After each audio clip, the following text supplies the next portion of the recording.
ಸಾಧ್ಯ ಆಗ್ತಿಲ್ಲ ಅಲ್ವಾ. ಆಯಿತು, ಅವ್ರ ಕಮೆಂಟ್ ಏನು ಮಹಾನ್ ಕೆಲಸ ಮಾಡ್ಬಿಡ್ತೀವಿ, ಹೋಗಿ ಅವ್ರ ಕತೆ ಕೇಳ್ತೀವಿ.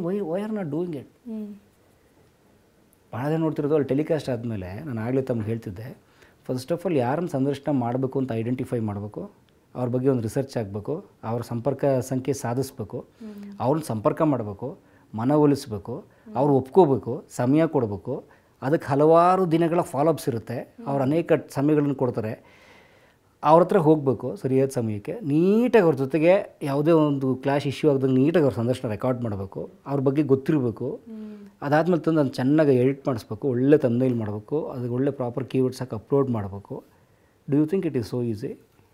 ಆ ಪ್ರೊಸೆಸ್ ಹೇಗಿದೆ ನೋಡಿ. ದಿ ಪ್ರಾಸೆಸ್ ಇದಿಷ್ಟು ನಾನು ಯೋಚನೆ ಮಾಡಲ್ಲ, ನಿಮ್ಗೆ ಹಾಗೆ ಗೊತ್ತಾಗಲಿ ಅಂತ ಅಷ್ಟೇ ಹೇಳಿದೆ. ಆದರೆ ಭಾಳ ಜನ ಅದನ್ನು ಕ್ರಿಟಿಸೈಸ್ ಮಾಡ್ತಾರೆ ಹಾಗೆ ಹೀಗೆ ಅಂತ, ಹಾಗಾಗಿ ಅವ್ರಿಗೆ ಅರ್ಥ ಆಗಲ್ಲ. ಎನಿವೆ ಆ ಥರ ಒಂದು ರಿಸರ್ಚ್ ಇರುತ್ತೆ ಪ್ರತಿಯೊಂದು ಹಿಂದೆ ಅಂತ ಹೇಳೋಕ್ಕೆ ನಾನು ಇಷ್ಟಪಡ್ತೀನಿ.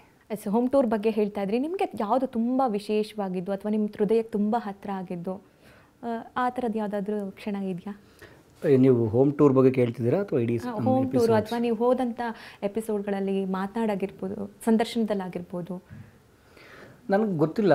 ನನಗೆ ಭಾಳ ಶ್ರೀಮಂತರ ಬದುಕಿಗಿಂತಲೂ ನಮ್ಮ ಬಹಳ ಬಡವರು ಅಂತ ಹೇಳಬೇಕು, ಯಾವ ಪದ ಬಳಸ್ಬೇಕು ಗೊತ್ತಿಲ್ಲ ನನಗೆ. ಈಗ ನೋಡಿ, ನಾವು 2 ಘಟನೆ ನಿಮ್ಗೆ ಹೇಳ್ತೀನಿ. ಒಂದು, ಕನ್ನಡ ಸಿನಿಮಾಗಳ 1000 ಕನ್ನಡ ಸಿನಿಮಾದಲ್ಲಿ ಆ್ಯಕ್ಟ್ ಮಾಡಿದ್ದಾರೆ, ಬಟ್ ಅವ್ರು ಯಾರಿಗೂ ಗೊತ್ತಿಲ್ಲ. ಸರೋಜಮ್ಮ ಅಂತ, ಅವರು ಜೂನಿಯರ್ ಆರ್ಟಿಸ್ಟು, ನೀವು ಗಮನಿಸಿರ್ಬೋದು. ಸರೋಜಮ್ಮನವರು ತಮಗೆ ಗೊತ್ತಿರ್ತಾರೆ. ನೀವು ಯಾವ್ದಾದ್ರು ಸಿನಿಮಾ ಹಾಕಿ, ಅದರಲ್ಲಿ 90s especially 90s and 2000s, ಅವ್ರು ಆ ಸಿನಿಮಾದಲ್ಲಿ ಈಗ ಮದುವೆ ಸೀನ್ ಅಂತ ಇಟ್ಕೊಳ್ಳಿ, ತಾಳಿ ಕಟ್ಸ್ತಾರೋರು ಅವರೇ. ಹೌದಾ? ಈಗ ಗಂಡಿಂಗೆ ಕಟ್ಟಕ್ಕೆ ಅಂತ ಹಿಂಗೆ ಹೋಗ್ತಾನೆ, ಹಿಂದೆ ಇಟ್ಕೊಂಡಿರ್ತಾರಲ್ಲ ಅವ್ರು ಸರೋಜಮ್ಮ. ಅಥವಾ ಯಾವುದೋ ಒಂದು ಪ್ರತಿಭಟನೆ ಇರುತ್ತೆ, ಆ ಪ್ರತಿಭಟನೆಯಲ್ಲಿ ನಿಂತಿರೋ ಪ್ಲಕಾರ್ಡ್ ಹಿಡ್ಕೊಂಡು ನಿಂತಿರೋ ಲೇಡಿ ಸರೋಜಮ್ಮ. ಸೊ ಈ ಥರ ಅವ್ರು ಇದ್ದಾರಲ್ಲ, ಅವ್ರನ್ನ ನಾನು ಹೇಳಿದ್ದೀನಿ ತುಂಬ ಸಿನಿಮಾ ನೋಡಿದ್ದೀನಿ ಅಂತ. ಅವಾಗ ನೋಡ್ತಿದ್ದೆ, ಯಾರಿಗೆ ಪ್ರತಿ ಸಲ ಬರೋರು ನೋಡಿ, ಅನ್ನೋನ್, ಅನಾಮಧೇಯ. ಈಗ ನೀವು ಉದಾಹರಣೆ ಮುಖ್ಯಮಂತ್ರಿ ಚಂದ್ರು ಹೇಳ್ಬಿಡ್ತೀರಿ, ಬಂದರು. ಸುಂದರ್ ರಾಜ್ ಅಥವಾ ವೀಣಾ ಸುಂದರ್ ಹೇಳ್ಬಿಡ್ತೀರಿ, ನಟಿ, ನಿಮ್ಗೆ ಗೊತ್ತು ಇವರು. ಅಥವಾ ಜಯಶ್ರೀ ಮೇಡಮ್ ಆ್ಯಕ್ಟ್ ಮಾಡ್ತಿದ್ದಾರೆ ಹೇಳ್ಬಿಡ್ತೀರಿ, ಬಟ್ ಈಕೆ ಹೆಸರು ಯಾರಿಗೆ ಗೊತ್ತು? ಬಟ್ ಆಕೆ ಮುಖ ಗೊತ್ತು, ಎಲ್ಲರೂ ನೋಡಿದ್ದಾರೆ, ಆಕೆ ಗೊತ್ತು. ನಾವೇನು ಮಾಡಿದ್ವಿ ಗೊತ್ತಾ? ನಾವು ಚರ್ಚೆ ಮಾಡಿದ್ವಿ ಮೊದಲು ಪ್ರಾರಂಭದಲ್ಲಿ. ಕಲಾ ಮಾಧ್ಯಮ ಅದೊಂದು ಬೇರೆ ಥರ ಹೋಗಬೇಕು ಅಂದರೆ, ನಾವು ಗೊತ್ತಿಲ್ಲದೇನೋ ಬೇರೆ ಟ್ರ್ಯಾಕ್ ಹಿಡಿದುಬಿಟ್ಟಿದ್ದೀವಿ. ಇವತ್ತಿನ ಟ್ರೆಂಡಲ್ಲಿರುವ ಕಲಾವಿದರು ನಾವು ಮಾತಾಡಿಸ್ತಿಲ್ಲ, ಅವ್ರ ಥರ ನಾವು ಹೋಗ್ತಾ ಇಲ್ಲ. ಹಿರಿಯರನ್ನ ಮಾತಾಡಿಸ್ತಿದ್ದೀವಿ, ಹಿರಿಯರ ಹಳೆಯ ಕಥೆಗಳನ್ನು ತರ್ತಾ ಇದ್ದೀವಿ. ಒಂಥರ ನಾಸ್ಟಾಲ್ಜಿಯಾ ಥರ ಜನ ಕನೆಕ್ಟ್ ಆಗ್ತಾರೆ, which is bringing name for us. ಇದರಲ್ಲಿ ಇನ್ನೂ ಹೊಸ ಥರ ಮಾಡೋಣ ಅಂದರೆ, ಈಗಲೂ ಕೂಡ ಇವನ್ ಈಗ ಕಲಾ ಮಾಧ್ಯಮ ಸ್ವಲ್ಪ ಚೆನ್ನಾಗಿ 5 ವರ್ಷ ಆದ ನಂತರವೂ ಕೂಡ ನಮ್ಮ ಪ್ರತಿಕ್ಷಣದ ಹುಡುಕಾಟ ಏನು ಅಂದರೆ, ಹೊಸದೇನು ಮಾಡ್ಬೋದು, ಹೊಸ ರೀತಿ ಏನು ಮಾಡ್ಬೋದು ಅಂತಾನೆ. ಆವಾಗ ನಾವು ಯೋಚನೆ ಮಾಡಿದ್ದೀನಿ ಅಂದರೆ, ಅನ್ಟಚ್ಡ್ ಇರಬೇಕು, ಮುಟ್ಟಿರಬಾರ್ದು, ಅನ್ಟಚ್ಡ್ ಇರಬೇಕು, ರೇರ್ ಇರಬೇಕು. ಈ 2 ಫಿಲಾಸಫಿ ನಾವು ಇಟ್ಕೊಂಡ್ವಿ. ಅನ್ಟಚ್ಡ್ ಆ್ಯಂಡ್ ರೇರ್ ಆದಾಗ ಏನಾಗುತ್ತೆ, ಜನಕ್ಕೆ ಅದ್ರ ಬಗ್ಗೆ ತುಂಬ ಒಂದು ಕುತೂಹಲ ಬರುತ್ತೆ, ವಾವ್ ಆಗುತ್ತೆ ಅಂತ. ಅದಕ್ಕೆ ನಾವೇನು ಮಾಡಿದ್ವಿ, ಫಸ್ಟ್ ಅಲ್ಲ, ಆಫ್ಟರ್ ಸೋ ಮೆನಿ ಅಟೆಂಪ್ಟ್ಸ್, ಒಂದು ಅಟೆಂಪ್ಟಲ್ಲಿ ಉದಾಹರಣೆ ಕೊಡೋಕ್ಕೆ ಹೇಳಿದೆ. ಸರೋಜಮ್ಮನವ್ರು ಹುಡುಕಿದ್ವಿ ನಾವು. ಫಸ್ಟ್ ಆಫ್ ಆಲ್ ಆಕೆ ಹೆಸರು ಗೊತ್ತಿಲ್ಲ. ನಾನೇನು ಮಾಡಿದೆ, ಆಕೆ ಫೋಟೋ ತೆಕ್ಕೊಂಡು ನಮ್ಮ ಗೊತ್ತಿರೋ ಸಿನಿಮಾ ಮ್ಯಾನೇಜರ್ ಒಬ್ಬರಿದೆ, ಅವ್ರಿಗೆ ಕಳಿಸ್ದೆ. ಸರ್ ಈಕೆ ಯಾರು ಅಂತ. ನಮ್ಮ ಸರೋಜಮ್ಮ ಅಂದರು ಅವರು. ಸರ್ ಆಕೆ ನಂಬರ್ ಕೊಡಿ ಅಂದರು. ಯಾಕೆ ಅಂದರು, ಅವ್ರು ಗೊತ್ತವ್ರು ಇಂಟರ್ವ್ಯೂ ಮಾಡ್ತಿದ್ದೀವಿ ಅಂತ. ಯಾಕೆ ಅಂದರು, ಸರ್ ಇಂಟರ್ವ್ಯೂ ಮಾಡ್ಬೇಕು ಸರ್. ತುಂಬ ಒಳ್ಳೇದು, ಆಕಿನ ಯಾರೂ ಮಾತಾಡ್ಸಿಲ್ಲ ಖುಷಿ. ಅವ್ರು ನೋಡಿ, ಒಬ್ಬ ಮ್ಯಾನೇಜರೇ ಎಷ್ಟು ಸಿನಿಮಾಗೆ ಬಂದಿರ್ತಾರೆ ಅವರು, ಆಕೆನ ಕರೆಸಿರ್ತಾರೆ, ಪೇಮೆಂಟ್ ಕೊಟ್ಟಿರ್ತಾರೆ, ಆಕೆನ ಮಾಡಿರಿ ತುಂಬ ಒಳ್ಳೆ ಹೆಣ್ಮಗಳು, ಆಕೆನ ಯಾರೂ ಮಾತಾಡ್ಸಲ್ಲ ಲೈಫಲ್ಲಿ ಅಂತ.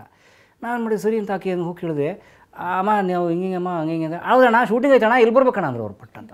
ಎಲ್ಲಮ್ಮ ನಾವು ನಿಮ್ಮ ಹತ್ರ ಶೂಟಿಂಗ್ ಬರ್ತೀವಿ, ಎಲ್ಲಿ ಬರ್ಬೇಕಣ್ಣ ಶೂಟಿಂಗ್ ಹೇಳಿ ಅಂತ ಅವ್ರು ಕೇಳ್ತಾ ಇದ್ದಾರೆ ಅವರು. ಇಲ್ಲಮ್ಮ ನಾವು ನಿಮ್ಮ ಮನೆಗೆ ಇಂಟರ್ವ್ಯೂ ಬರ್ತೀವಿ. ಅವ್ರು ಏನಣ್ಣ ಇಂಟರ್ವ್ಯೂ ಅಂದ್ರೆ, ಆಕೆಗೆ ಅದೇ ಗೊತ್ತಿಲ್ಲ. ಅಲ್ಲಮ್ಮ ನೀವು ಯಾರು ಏನು ಎತ್ತ ಅಂತ ನಿಮ್ಮ ಬದುಕನ್ನು ರೆಕಾರ್ಡ್ ಮಾಡಬೇಕು, ನಿಮ್ಮ ಮನೆಗೆ ಬರ್ತೀವಿ ಅಂತ ಸರೋಜಮ್ಮನವ್ರು ನಾವು ಹೇಳೋದು. ಅಣ್ಣ ನಮ್ಮ ಮನೆ ಚಿಕ್ಕದಣ್ಣ, ಹಂಗಣ ಹಿಂಗಣ, ಬೇಡಣ್ಣ, ಫಸ್ಟ್ ಆಫ್ ಆಲೇ ಬೇಡಣ್ಣ, ನಂಗೆ ಬೇಡಣ್ಣ, ಯಾಕಣ್ಣ ನಾನು ಚಿಕ್ಕೋಳಣ್ಣ, ಹೆಂಗೋ ಬದುಕ್ತಿದ್ದೀನಿ, ಬಡವಳಣ್ಣ ಬಿಟ್ಬಿಡೋಣ ಅಂತ.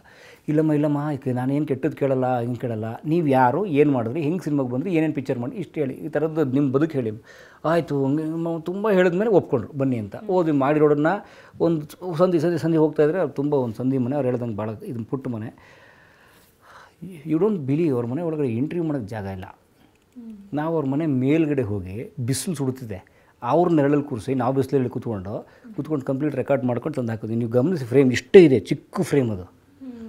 ನನಗೆ ಗೌರಿ ಶಕ್ಕಿ ಇದಾರಲ್ಲ, ಗೌರಿ ಶಕ್ಕಿ ಸರ್ ನಿಮಗೆ ಗೊತ್ತಿರ್ಬೋದು, ಗೌರಿ ಶಕ್ಕಿ ಭಾಳ ಒಂದು ಯೂಟ್ಯೂಬ್ ಇದೆಯಲ್ಲ, ಅವ್ರ ಇಂಟರ್ವ್ಯೂ ನಾನು ಹೋದಾಗ ಅವ್ರನ್ನ ಇಂಟರ್ವ್ಯೂ ಮಾಡಿದ್ದೀನಿ. ಅವ್ರು ಹೇಳಿದ್ರು ಕಲಾ ಮಾಧ್ಯಮದ ಪ್ಯಾಟರ್ನ್ಗೆ ಯಾವ ಹೆಸರು ಇಡಬೇಕು ಅಂತಲೇ ಗೊತ್ತಾಗಿಲ್ಲ ಇದುವರೆಗೂ ಯಾರಿಗೂ.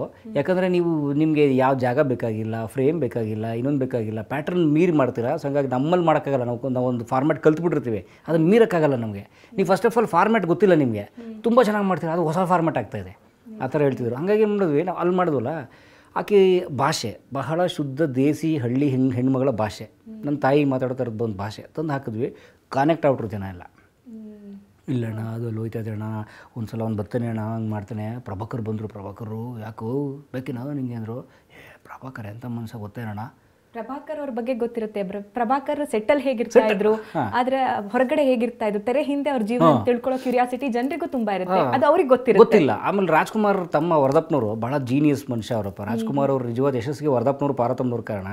ಆ ವರದಪ್ಪನವರು ಜೂನಿಯರ್ ಆರ್ಟಿಸ್ಟ್ ಸೆಲೆಕ್ಟ್ ಮಾಡೋಕ್ಕೆ ಕೈಲಿ ಬ್ಯಾಟ್ರಿ ಇಟ್ಕೊಳ್ಳೋದು. ಅವ್ರು ಬೆಳಗ್ಗೆ 5 ಗಂಟೆಗೆ ಹೈಲ್ಯಾಂಡ್ಸ್ ಹೋಟ್ಲ್ ಹತ್ರ ಹೋಗಬೇಕು ಜೂನಿಯರ್ ಆರ್ಟಿಸ್ಟ್. ಉದಾಹರಣೆಗೆ ಯಾವುದೋ ಒಂದು ಶೂಟಿಂಗು, ಉದಾಹರಣೆಗೆ ರಾಜ್ಕುಮಾರ್ ಅವ್ರು ಆಕಸ್ಮಿಕ ಅಂದ್ಕೊಳ್ಳಿ, ಅದು ಯಾವುದೋ ಒಂದು ಶೂಟಿಂಗಿಗೆ ಒಂದು 20 ಜನ ಜೂನಿಯರ್ ಆರ್ಟಿಸ್ಟ್ ಬೇಕು. ಅದ್ರಲ್ಲಿ ಒಂದು 5 ಜನ ಗಂಡಸರು, 5 ಜನ ಹೆಂಗಸರು. ಅಲ್ಲೂ ಜೂನಿಯರ್ ಆರ್ಟಿಸ್ಟ್ ಸಪ್ಲೈಯರು ಒಂದು 10 ಜನ ಕಳಿಸಿರ್ತಾರೆ, ಒಂದು 2-3 ಹೆಚ್ಚಿಗೆ. ಇವ್ರು ಹೋಗೋದಲ್ಲಿಗೆ ವರದಪ್ಪನವರು ಯಾವ ಜೂನಿಯರ್ ಆರ್ಟಿಸ್ಟ್ ಬೇಕು ಯಾರು ಬೇಡ ಅಂತಕ್ಕೆ ಬೆಳಗ್ಗೆ 5 ಗಂಟೆ ಕತ್ಲು, ಲೈಟ್ ಇಲ್ಲ ಅಲ್ಲಿ ಆ ಹೋಟ್ಲು ಕಾರಿಡಾರಲ್ಲಿ, ಬ್ಯಾಟ್ರಿ ಹಾಕಿ ನೋಡೋದು. ನೀನಿರಮ್ಮ, ನೀನಿರು ಹಿಂಗೆ. ವರದಪ್ಪನವ್ರು ಏನು ಬುದ್ಧು ಅಂತ ಗೊತ್ತೋಣ, ಜೂನಿಯರ್ ಆರ್ಟಿಸ್ಟ್ನ ತುಂಬ ಚೆನ್ನಾಗಿ ಸೆಲೆಕ್ಟ್ ಮಾಡೋರು. ಓಕೆ, ಆ ವರದಪ್ಪನವ್ರು ನಮ್ಮ ಸೆಲೆಕ್ಟ್ ಮಾಡಿಬಿಟ್ರೆ 5 ರೂಪಾಯಿ ಬಂದ್ಬಿಡೋಣ ನಮಗೆ. 5 ರೂಪಾಯಿ ಅಪ್ಪ, ಅವತ್ತೊಂದು ಅಕ್ಕಿ ತಂದು 1 kg ಮಟನ್ ತಂದು ಬೇಯಿಸ್ಕೊಂಡು ತಿನ್ಬಿಡ್ತಾಯಿದ್ದೆ. ಯಾರು ಹೇಳ್ತೀರಿ ಈ ಕಥೆ ನಿಮಗೆ? ನಾವು ಇಂಟರ್ವ್ಯೂ ಮಾಡೋದು ಬಹಳಷ್ಟು ಜನ ಆಕೆ ಹತ್ರ ಹೋದರು. ಇಟ್ ಬಿಕೇಮ್ ಲೈಕ್ ವೈರಲ್ ಥರ ಆಯಿತು. ತುಂಬ ಜನ ಹೋದ್ರು. ನಾವು ಇಂಟರ್ವ್ಯೂ ಮಾಡಿದ್ರೆ ಭಾಳ ಜನ ರಿಪೀಟ್ ಮಾಡ್ತಿರ್ತಾರೆ. So that is a good thing. 2-3 ಕಡೆ ಡಾಕ್ಯುಮೆಂಟ್ ಆಗೋದು ಒಳ್ಳೆಯದು.